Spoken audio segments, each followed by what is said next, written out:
Welcome to the show, two titans of the music scene. Brett Anderson from Suede, James Dean Bradfield from the Manic Street Preachers. Welcome to Home Time, chaps. It's great to have you on. Hi. This show is about people's lives and what they get up to at this part of the day, you know, between 4 and 7, like this show is. What would you normally be doing, the pair of you, normally?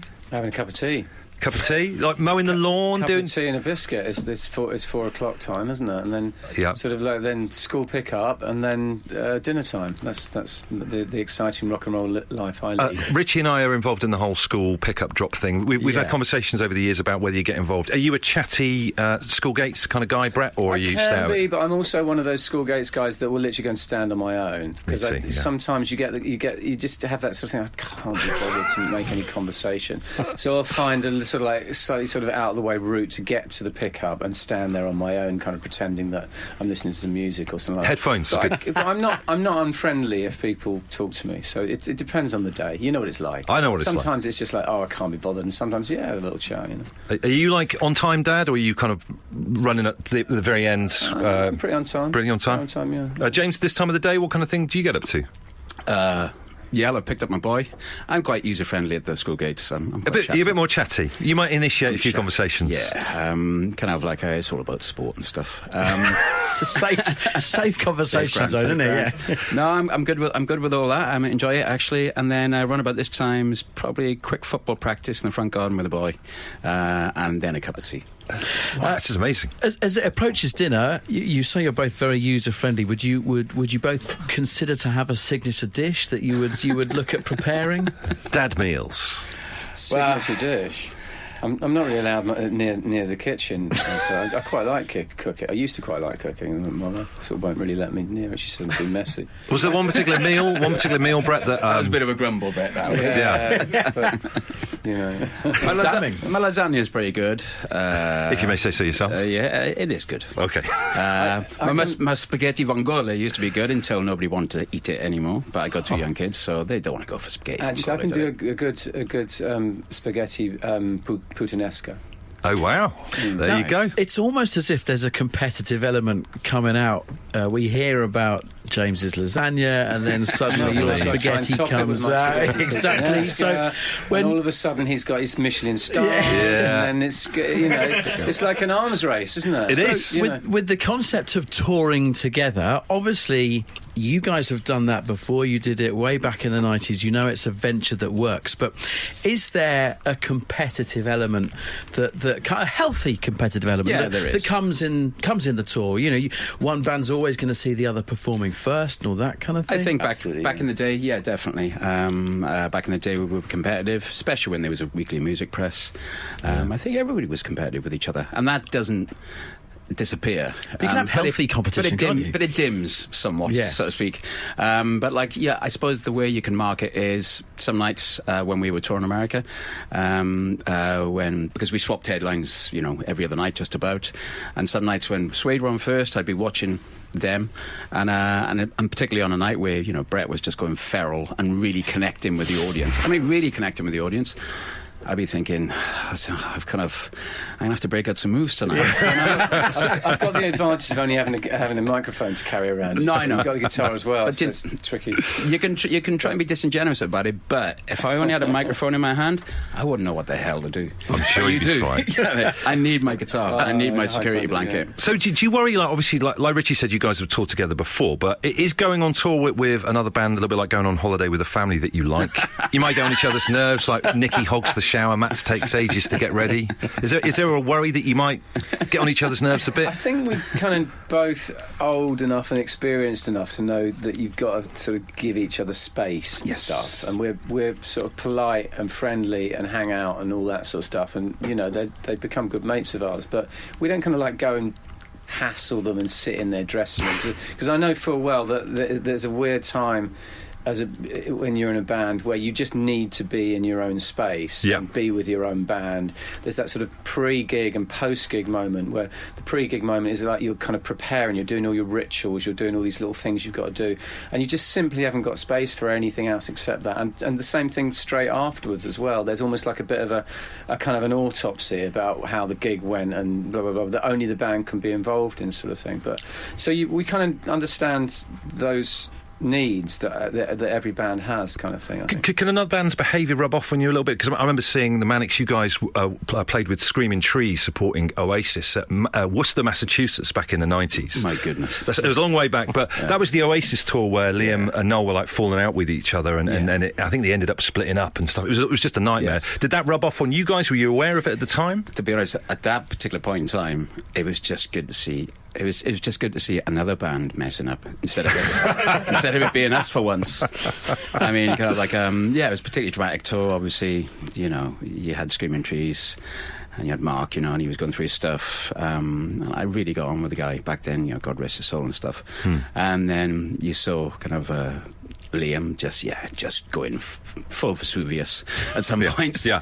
And it was just nice to watch other people, because at that point we were we were perceived as a bit of a soap opera, so it was good to see it landed on somebody else for once. Well, going back to that family metaphor, it's a bit like the other family's kid is playing up. It's kind of a relief. That's the nature of an exciting band, though. I think both, one of the things that Suede and the Manics have got in common is that I think we were both very volatile when we first started, and there was always that sense that the band could fall apart.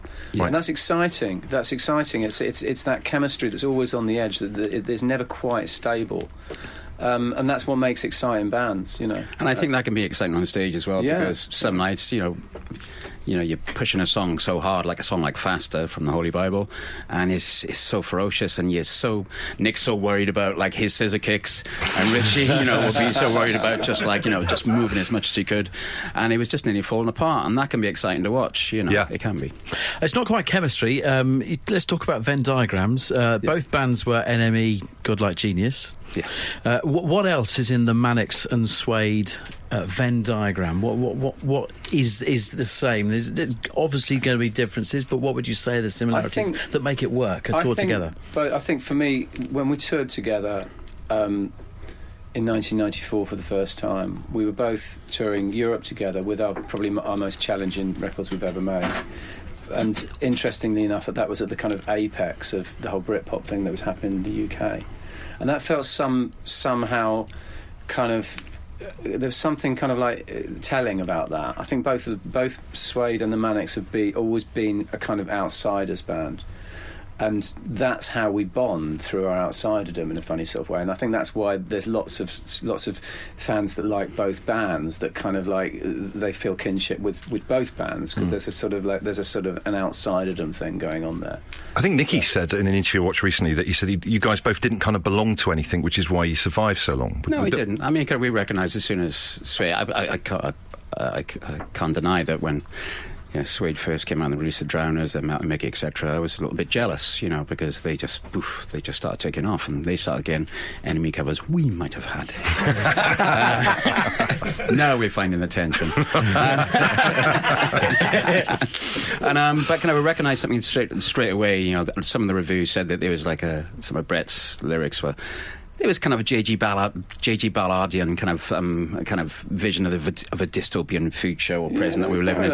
And we had the kind of Richey and Nick that were kind of obsessed with the French situationists, which is talking about the absurdity of things. And we felt as if there was a kinship there, and we felt as if we weren't trying to bring people together. We were just trying to kind of tell it as it was at that point, and just show the absurdity of things.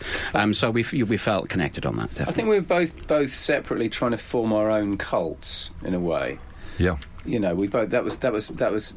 From an outsider's point of view, that's what I thought was really strong about the Manics, was that they created their world, and the sort of the disciples that gravitated towards them were almost singularly part of that world. And you became a Manics fan, and you bought into that. And I think that's what I always wanted with Suede as well. I never wanted to be a part of anything bigger than Suede. Yeah.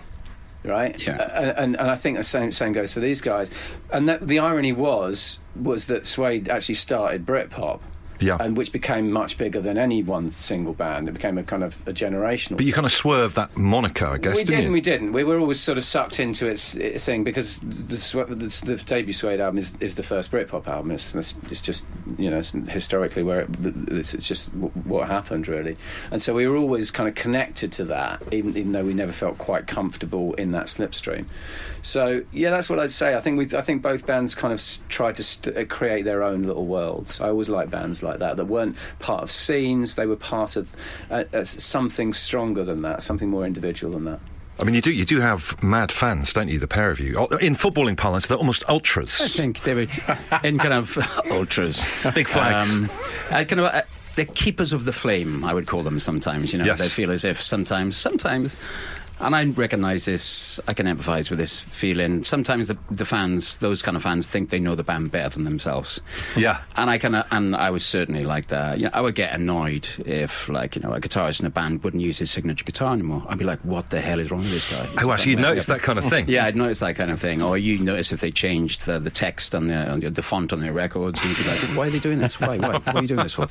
So I kind of understand, even though that mindset is pretty rabid and can be delusional, it's important as well. Yeah.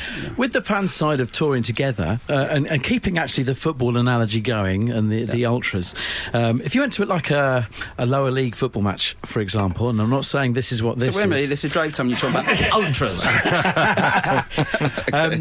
At half-time, you might well see the fans sort of wander around the pitch because they know their team is shooting towards the other end. So when you guys are touring together and playing a gig together, co-headlining, can you pick out is it almost sort of pick out different sort of sets of fans, or do you see them sort of moving around when they know that the other band is coming on later, or is it really mixed? I can only talk of recent experience, and when we just did this American tour, it was late last year.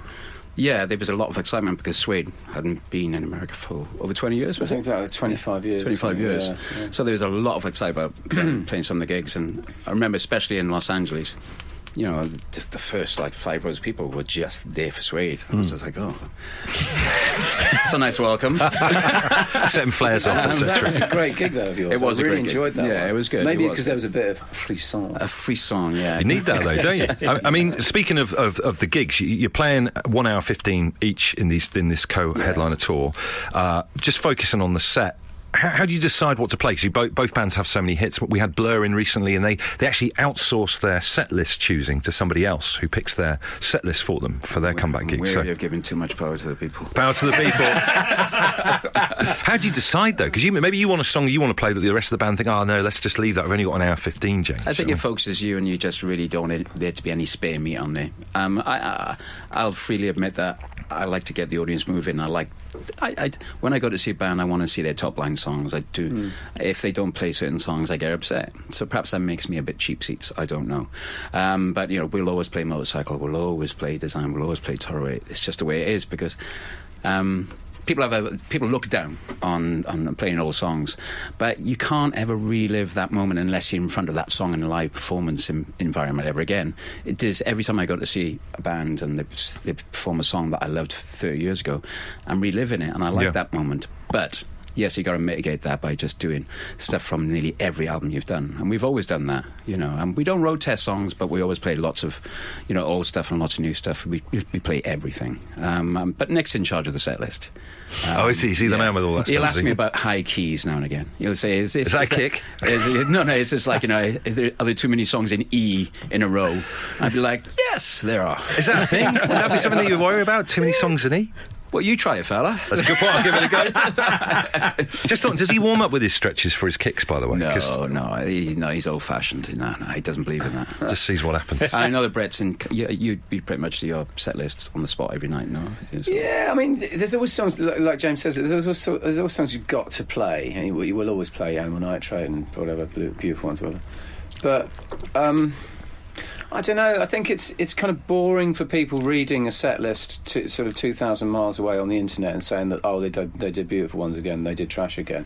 But when you're in the room, the energy that you can only get from the big hits. There's an energy. There's a feeling of unity with the crowd that you can only get from the really big ones. Of course, I like throwing obscure things in there as well, because I think you've got to keep the band on their toes. You've got to keep the audience on their toes a little bit as well. Yeah. But you know, you can't. It's a balancing act. You can't just write set lists for the hardcore fan base, because then literally everyone except the first two rows will just go to the bar. Yeah. You've got to sort of keep the audience engaged. So it's a kind of like it's an interesting thing writing a set list. It's a real skill. And sometimes you get it wrong, and sometimes you hit the nail right on the head. And it very much depends on what you're sick of playing, what you haven't played before, what you think you can dig at, what you think you can get away with. You know. Is there a song of each other's in a parallel world that you look at and kind of think, oh, wish that was ours? Oh, God, many. Yeah. I mean, Trash, I was intensely jealous of. Yeah. Kind of New Generation, I absolutely love that song. Kind of like, so that's two off the top of my head straight away. That was easy. Pressure on you now, Brett. Yeah, I mean, My Self Emptiness is just an absolute killer, stone cold classic. It really is. It's just amazing. Love it. I've always loved it. But it's got lots of words in it, so I'm not sure if I could do a cover of it. Every time he's singing, I'm like, what's he singing? What's he saying? Richie and Nick weren't big on punctuation. I mean, it's like, you know, but it works somehow. It's brilliant. But So what we mean? I love Tolerate as well. And it's a weird one because when that was a hit at the time, because it was a sort of big hit, it sort of passed me by a bit. You know how that happens sometimes? Yeah. You're a bit sort of, oh yeah, whatever, do you know what I mean? Mm-hmm. And it wasn't until we went on tour with them in the States that I was kind of listening to that every night. It's a beautiful song. It's a really powerful song. So, I mean, what we love about both your bands is that the stuff you're releasing all these years on still sounds kind of current. Yeah. You know, for example, we've recently been playing Suede's She Still Leads Me here on Absolute Radio. It was a fantastic song. I kind of hate it when bands chase the current craze and lose their way a little bit. What is the key to, for want of a better phrase, not going Interesting drive time perspective. We'll see what they do with that. I think like the main thing is that, like, you bring a song into the studio. We kind of all meet up with each other in Culinary in South Wales, and we just meet up, then we play. And within 2 minutes whether something is working. And usually it's just one of either Nick and Sean pushing me into a corner as a musician where they are pushing in the song one way, or me trying to push them another way. And suddenly you can't stop playing, and it's brilliant. And you just go, should we do that again? Yeah. If Sean's just like, forget about it, I'm just like, okay. You can kind of get that vibe. Yeah, so it's all about body language. Is Sean, he's just like, that's not good. Yeah. And that takes the wind out of yourselves. But as soon as you just all want to keep playing it together, you just know you're onto something. But yeah, it's kind of, I'm never going to say that, I'm never going to say that there was always a trad jazz element to our music. It's just not going to happen.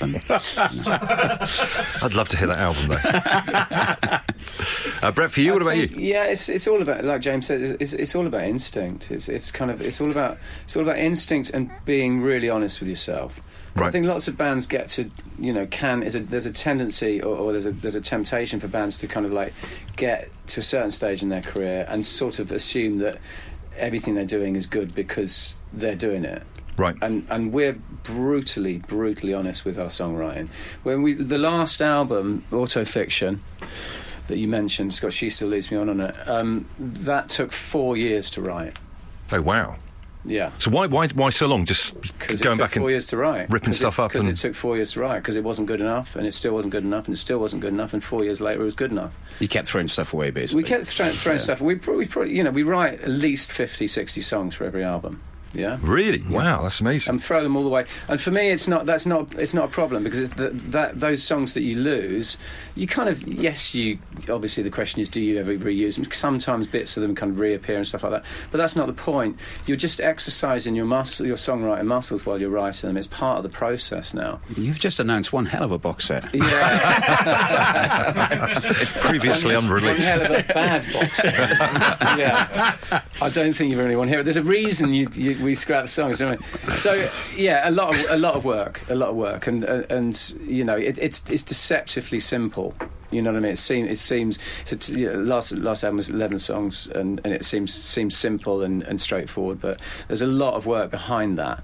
And the new record we're making at the moment, we're kind of we've been writing it for about 2 years now, and I think we're about halfway there. So, oh wow, that's similar time average, then. Yeah, you're on target. We'll probably take another 2 years for it to be released. There's 6 songs that I'm pretty confident are bangers, and there's another 6 that might kind of go up or down the charts, depending. But we need another solid 5 bangers.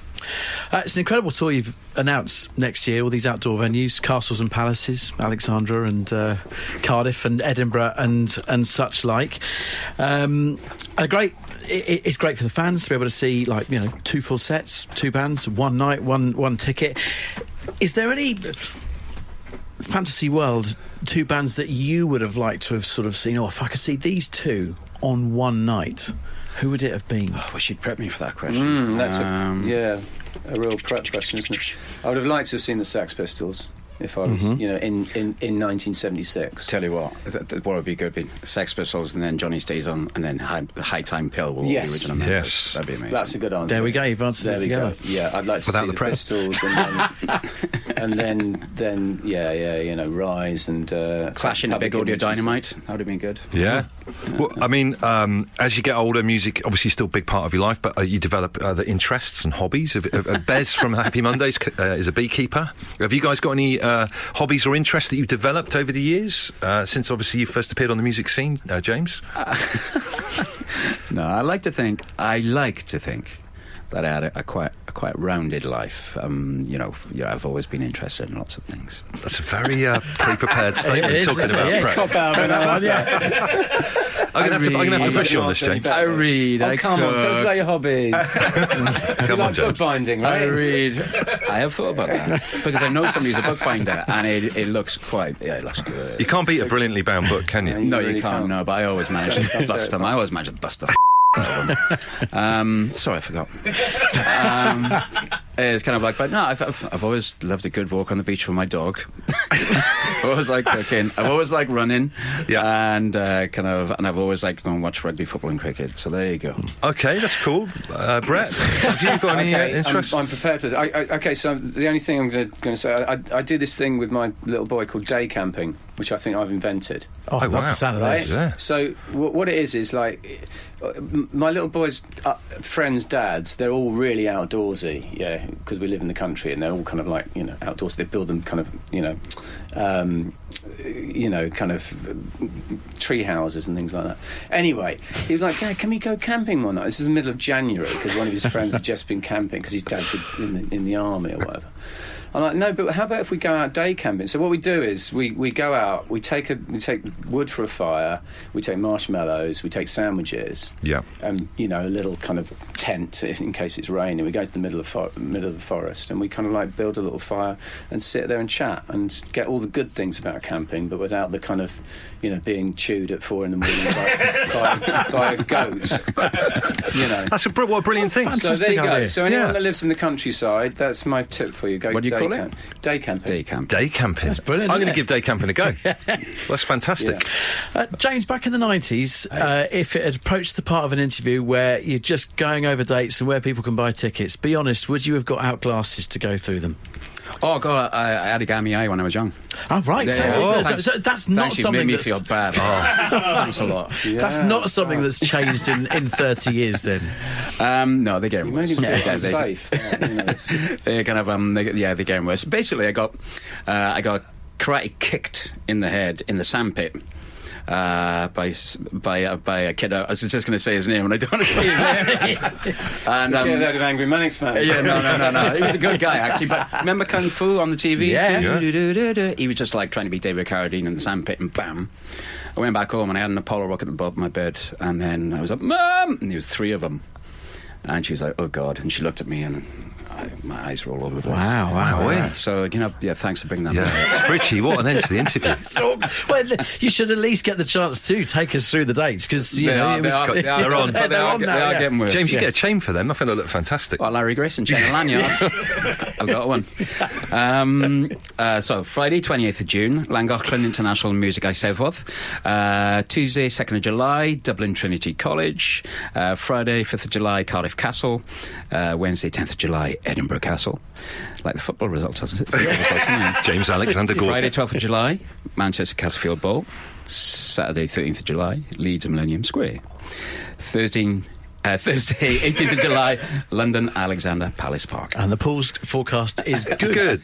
Well, and one thing we were talking about before you guys came in, that obviously the Manics would have Bagseed Cardiff Castle, right? Yeah. Do you know what I mean in terms of? Did you work that out a little bit like Alexandra Palace Park, maybe for Suede, and then? Yeah, we sort of divvied it up. Like, it sort of seems. There are obvious seems ones. fair, yeah, we let our people deal with it, didn't we, Brett? Your people talk to my people. It's fine. Yeah, and to be honest, you know, playing first isn't always the worst thing. Actually, we found that out on the American tour. Lots of the times we went on first were actually some of my favourite nights. So sometimes it's hard. It just depends on the gig, really. Well, listen, Day Camping Kung Fu Kicks, what an end to the show. Amazing to have you both on. Brett Anderson, James Dean Bradfield, Suede and Manic Street Preachers co-headlining tour. Get your tickets now. It's going to be amazing. Thank you so much. Thank you, guys. Thanks, guys.